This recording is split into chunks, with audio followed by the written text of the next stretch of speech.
Hello, everybody. Hello. Happy Saturday morning. The weekend is here. So, guys, I got a couple topics I want to discuss real quick.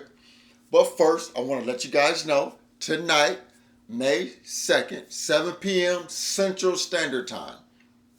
Tonight, May 2nd, 7 p.m. Central Standard Time, Chicago time. I will be going live at 7 p.m. And I'm going to be going live every Saturday, guys. I don't care if I'm out on the road. I don't care if I'm out on my motorcycle. I don't care if I'm out in the vet. I'm going to pull over in an hour, going live every Saturday, 7 p.m. Central Standard Time. If the time changes, I'll let you guys know. But yeah, the purpose of these lives, guys, I just want to get on these lives and talk about you guys. What's going good financially in you guys' lives? Did you pay off a credit card? Did you buy more investments? Did you add more money to savings? Did you pay off a debt? Did you buy a new car? But if you buy a new car and you're struggling, I don't want to hear about that. I'm just saying. If you're struggling, I don't want to hear about you bought a new car. Seriously. So you decipher what you want to talk about.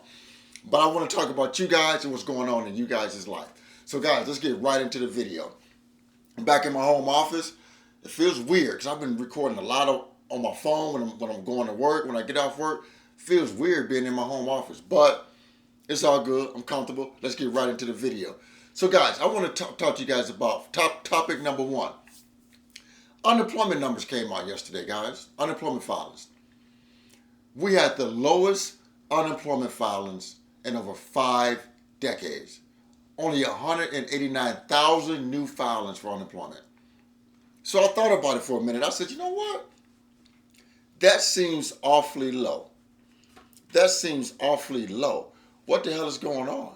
Because we've had a lot of damn layoffs.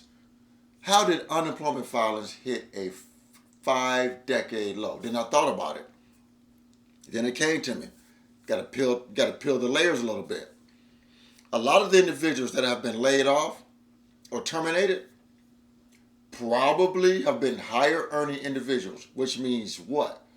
Severance packages, buyouts, things of that nature. Because I received a severance package before in my past life, and the stipulations to that severance package was that I could not file for unemployment. So a lot of these individuals that have lost jobs due to layoffs, being fired, probably received severance packages.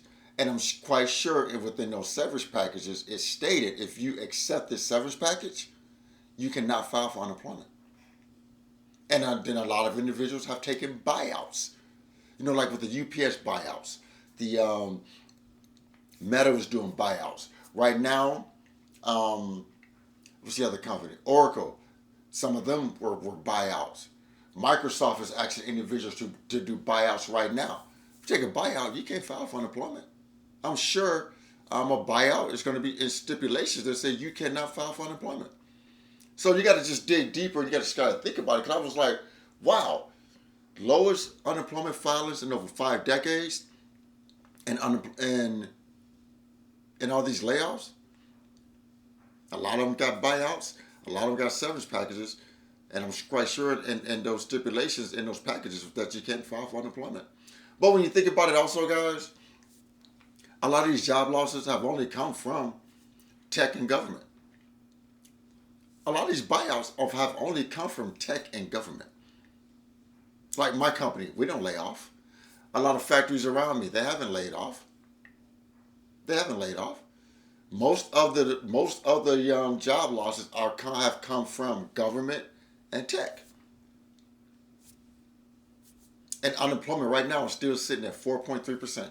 That's low, guys. That is low. So yeah, I just wanted to talk about that real quick.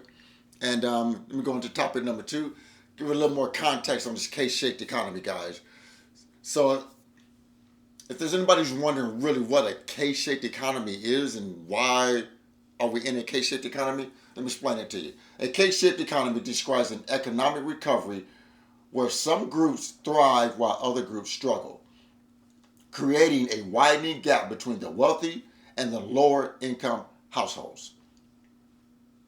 A K-shaped economy occurs when two different segments of the economy move in opposite directions following a downturn or a possible recession. We're not in a recession. I don't even know if we're in a downturn because the economy is going good. There's people building wealth. There's individuals working. We're just dealing with higher costs. The upper arm of the K represents groups experiencing growth, rising incomes, and increasing wealth, while the lower arm of the K represents groups facing stagnation, declining purchasing power, declining wages, which results in financial strain. This pattern highlights economic inequality where the rich get richer and the poor gets poorer. Another example of a K-shaped economy. K-shaped pattern became especially evident after the COVID-19 pandemic. High-income households saw wealth grow through rising stock market investments, investing in the stock market, real estate, and other digital economic opportunities, while lower households faced job losses, higher debt, and inflation pressures because they couldn't keep up with rising costs with lower wages. So guys, that's exactly why we're in this K-shaped economy. Because lower wage individuals cannot keep up. And they say in this K-shaped economy, if you are making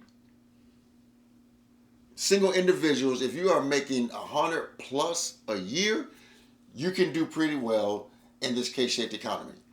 Households, they say combined households, two individuals, maybe with a family, you probably got to be about 150 plus a year in income to do well in this K-shaped economy.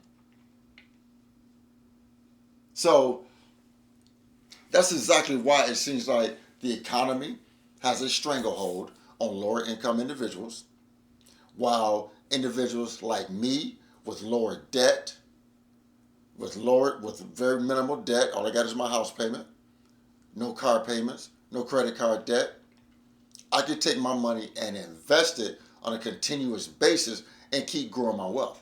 That's why households and individuals like me can keep thriving, plus I have a higher income. We could keep thriving in this economy because we have savings, assets. Debt doesn't have a stranglehold on us. So, like I said in the video yesterday, guys, for individuals that's trying to figure out a way to get at the top of this K, if you got to work a second job to pay down some debt, work a second job, work a side hustle, do what you have to do. No one is saying you got to do that forever, guys. It's just temporary to get yourself out of the financial crunch that you're in.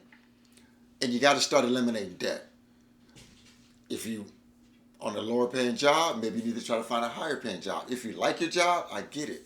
But you may have to take on another job, a part-time job, a side hustle, a gig job, to try to get yourself to where you can start advancing to the top of the K. And as you're paying down that debt, you got to save some liquid savings, and you have to start investing your money, guys. You got to start investing your money. The simple path to wealth is very simple, but sometimes individuals don't want to do the hard work to get themselves on the other side of the coin so they can start building wealth. Sometimes you may need to let a car go, or you may need to do some other things so you can keep your car.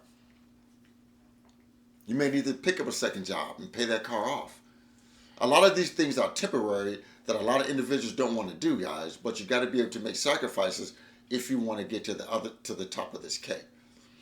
And a lot of times it's just an income issue, or it's a money issue where you just need more income to get yourselves on the other side of that coin.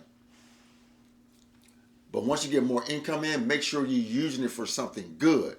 Pay down debt. Guys, once you eliminate the debt, you're essentially giving yourself a raise. Once you lower your debt, you are essentially giving yourself a raise. Get rid of the damn debt, guys. Then you can start investing, and then you can start saving. So guys, remember, about to end this and go to breakfast. Tonight, 7 p.m., May 2nd, 7 p.m. live. We're talking about the family members on the platform. You guys have a great day. This is Frank. I'm out of here.